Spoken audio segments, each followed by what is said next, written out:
आपल्या शहरातील, जिल्ह्यातील आणि राज्यातील ताज्या बातम्या पाहण्यासाठी TV7 न्यूज चॅनल सबस्क्राइब करा आणि बेल आयकॉनवर क्लिक करा।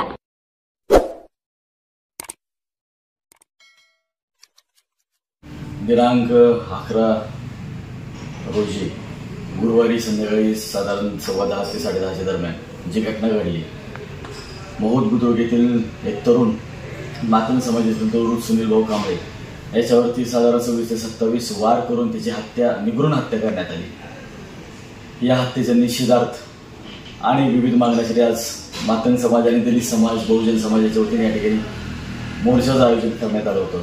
आमच्या समाजाच्या वतीने सर्वांच्या ह्या मागण्या होत्या की एवढी मोठी घटना, एवढा मोठा हल्ला हा सहजासहजी होऊ शकत नाही। ह्याच्या पाठीमागं कोण आहे त्याचा शोध झाला पाहिजे। त्याच्यानंतर त्याच्या कुटुंबाचं पुनर्वसन झालं पाहिजे, त्यांना शासकीय आर्थिक मदत मिळायला पाहिजे, त्याच्या कुटुंबातील एका व्यक्तीस नोकरी मिळायला पाहिजे। आणि त्या हल्ला झाल्यानंतर जर पोलिसांवर कोणाचा दबाव आला असेल तर हल्ला झाल्यानंतर ते सकाळी 7 वाजेपर्यंत कोणाकोणाचे फोन त्या पोलीस अधिकाऱ्यांना आले त्याचा सुद्धा CDR काढून आमच्या पब्लिश केला पाहिजे, अशी आमची या ठिकाणी मागणी आहे।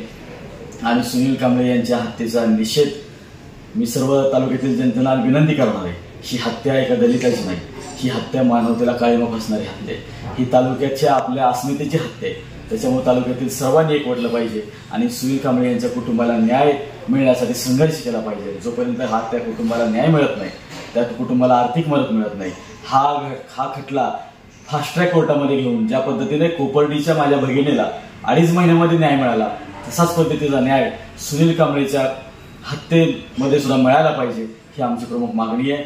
एवढंच बोलतो आणि हा लढा ही चळवळ थांबलेली नाही। जोपर्यंत त्या आरोपींना शिक्षा होत नाही तोपर्यंत या तालुक्यातला, महाराष्ट्रातला दलित किंवा आंबेडकरी चळवळीतला नवसटेना मांडणारा कुठलाही कार्यकर्ता गप्प बसणार नाही। तसेच त्या सुनील कांबळे कुटुंबातील व्यक्तींना एवढी मोठी हत्या झाल्यानंतर सामाजिक न्याय विभागाच्या कडून त्यांना 36 तासाच्या आतमध्ये 30 दिवस पुरेल एवढा अन्न पुरवठा घेऊन देणं हे शासनाचं काम होतं।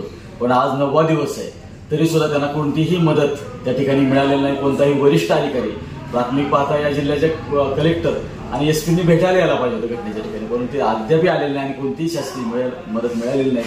मी या घटनेचा आणि त्या अधिकाऱ्यांचा तीव्र निषेध करतो आणि हा लढा थांबणार नाही। सुनील कांबळेंना न्याय घेतल्याशिवाय या महाराष्ट्रातला समाज गप्प बसणार नाही।